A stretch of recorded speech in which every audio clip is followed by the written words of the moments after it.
आज हम लोग बात करने वाले हैं सीसेट की। और सीसेट में जो आपने देखा होगा, सीसेट का जो एग्ज़ाम होता है, पेपर होता है, जो जिसको पेपर 2 बोलते हैं, जीएस का जीएस 2 बोलते हैं, उसकी हम बात करने वाले हैं।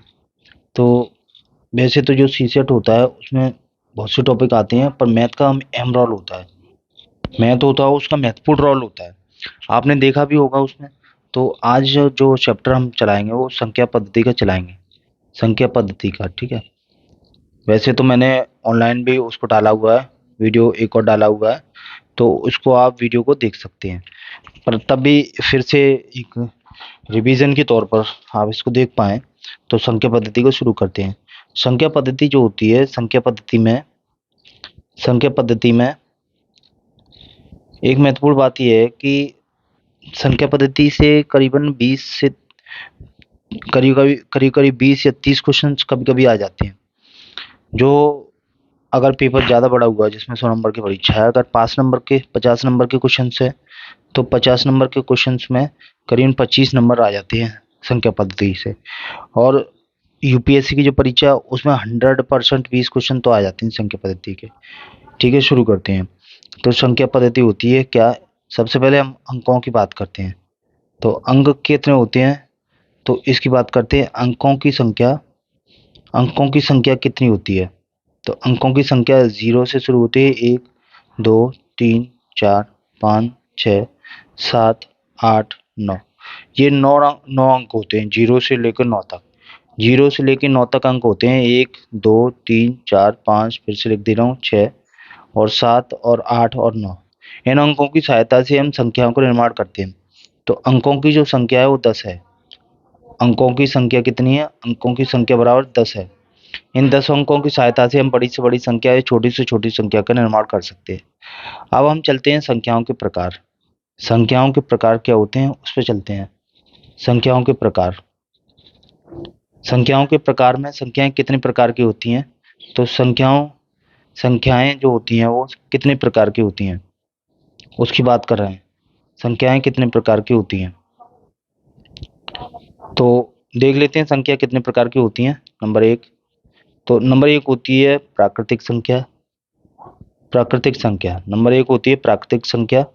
और नंबर 2 होती है पूर्ण संख्या। ठीक है, पूर्ण संख्या। नंबर 3 होती है सम संख्या।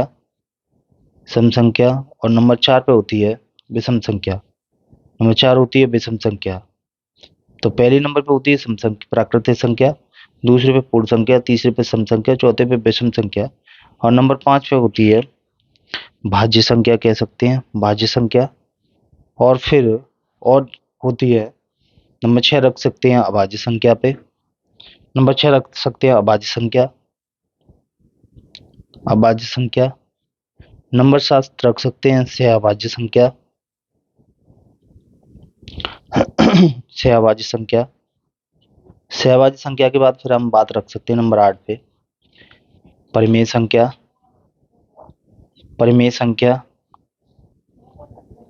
परिमेय संख्या के बाद अपरिमेय संख्या को हम रख सकते हैं अपरिमेय संख्या। ठीक है, अपरिमेय संख्या के साथ ही साथ हम फिर ये रख सकते हैं कि और क्या, जैसे नंबर 10 पे हम वास्तविक संख्या रख सकते हैं, वास्तविक संख्याएं। और नंबर 11 पे अवास्तविक संख्याएं। तो इतने प्रकार की संख्याएं होती हैं। ठीक है, ये संख्याओं के प्रकार हैं यहाँ से लेके। तो इस तरीके से हम संख्याओं को पढ़ सकते हैं। अब एक एक करके संख्याओं को जान लेते हैं।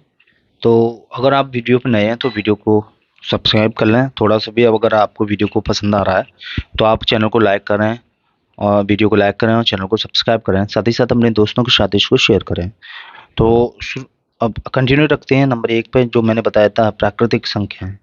तो प्राकृतिक संख्याएं जो होती हैं, तो वो प्राकृतिक संख्याएं 1 से प्रारंभ होती हैं।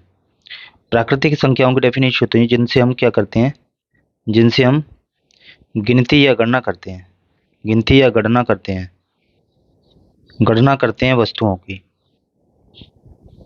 तो वो प्राकृतिक संख्याएं कहलाती हैं, वे प्राकृतिक संख्याएं कहलाती हैं। ठीक है, जिनसे हम वस्तुओं की गिनती या गणना करते हैं वो प्राकृतिक संख्याएं कहलाती हैं। जैसे 1 से शुरू होती हैं, ये कहाँ से शुरू होती हैं? ये 1 से प्रारंभ होती हैं, 1 से प्रारंभ होके अनंत तक जाती हैं।